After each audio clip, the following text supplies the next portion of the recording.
दुनिया में corona virus के खिलाफ जंग के लिए रूस ने सबसे पहले वैक्सीन बनाने का दावा किया।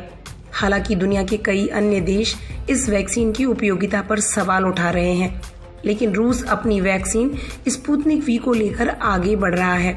दरअसल दुनिया की पहली कोरोना वैक्सीन बनाने का दावा करने के साथ ही रूस की स्पुतनिक वी वैक्सीन सवालों और विवादों में घिर गई। कई देशों के वैज्ञानिकों और विशेषज्ञों का आरोप है कि वैक्सीन तैयार करने में दिशा निर्देशों का पालन नहीं किया गया और न ही ट्रायल के परिणामों को रिसर्च जर्नल में प्रकाशित कराया गया। पंजीकरण के दौरान दिए गए दस्तावेजों से भी कई तरीके के खुलासे हुए हैं जो वैक्सीन की प्रभावकारिता को लेकर संशय पैदा करते हैं। इन तमाम आरोपों के बीच रूस की ओर से एक और चौंकाने वाला दावा किया गया। दावा यह है कि जो वैक्सीन विकसित की गई उसकी तैयारी में रूस 6 साल से काम कर रहा था, यानी कि स्पुतनिक वी इन 6 सालों की तैयारी का परिणाम है। उनका कहना है कि वे कई तरीके के वायरस पर अध्ययन कर रहे थे। अब इस वैक्सीन को लेकर रूस के राष्ट्रपति व्लादिमीर पुतिन ने एक और बात कही है। उनका कहना है कि उनकी बेटी, जिसे स्पुतनिक वी लगाया गया, वो स्वस्थ और सुरक्षित महसूस कर रही है। पुतिन ने कहा कि उनकी बेटी ने खुद ही जाकर रूसी कोरोना वायरस वैक्सीन की डोज ली थी। ये बातें उन्होंने एक इंटरव्यू के दौरान कही। व्लादिमीर पुतिन ने बताया कि उनकी बेटी ने खुद ही वॉलंटियर करके कोरोना वायरस की रूसी वैक्सीन स्पुतनिक वी को लिया था।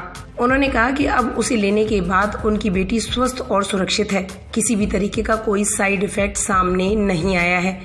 स्पुतनिक वैक्सीन का प्री क्लिनिकल और क्लिनिकल ट्रायल जानवरों और इंसानों पर सफल रहा था। अब इसका 3rd फेज चल रहा है। आपको बता दें कि पुतिन की 2 बेटियां हैं। इनमें से किसने स्पुतनिक वी वैक्सीन ली इसका खुलासा तो नहीं हुआ, पर यह बात सामने आई थी कि यह डोज उनकी बेटी को भी दी गई। पुतिन ने कहा कि यह बात तो स्पष्ट है कि हमारे वैज्ञानिकों ने ऐसी वैक्सीन बनाई है जिसका कोई साइड इफेक्ट अभी तक सामने नहीं आया है।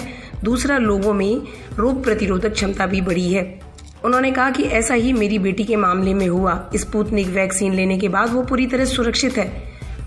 उन्होंने कहा कि प्रभु की दया है कि इस वैक्सीन के बाद उनकी बेटी को कुछ भी नहीं हुआ है, यानी कि वैक्सीन सफल है।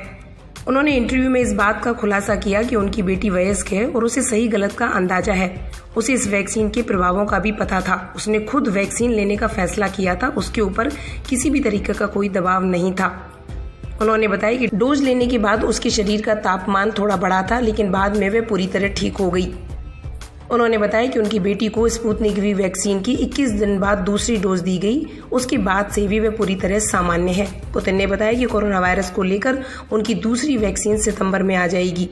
बताते चलें कि रूसी राष्ट्रपति व्लादिमीर पुतिन की स्पुतनिक वी वैक्सीन की घोषणा के बाद रूस के वरिष्ठ श्वास रोग विशेषज्ञ प्रोफेसर अलेक्जेंडर ने रूस के स्वास्थ्य मंत्रालय की एथिक्स काउंसिल से इस्तीफा दे दिया था।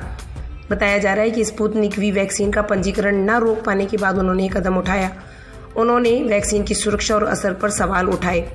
प्रोफेसर अलेक्जेंडर ने वैक्सीन बनाने वाली संस्था गमेलिया रिसर्च इंस्टीट्यूट के निदेशक और रूसी सेना में वरिष्ठ वायरोलॉजिस्ट कर्नल प्रोफेसर सर्जी पर भी गंभीर आरोप लगाए थे। उन्होंने कहा कि दोनों ने मानकों को दरकिनार कर वैक्सीन की घोषणा कर दी। गौरतलब है कि रूस की वैक्सीन पर WHO भी सवाल उठा रहा है। उसका कहना है कि वैक्सीन को दिशा निर्देशों के बिना ही बाजार में लाने की तैयारी कर ली गई है।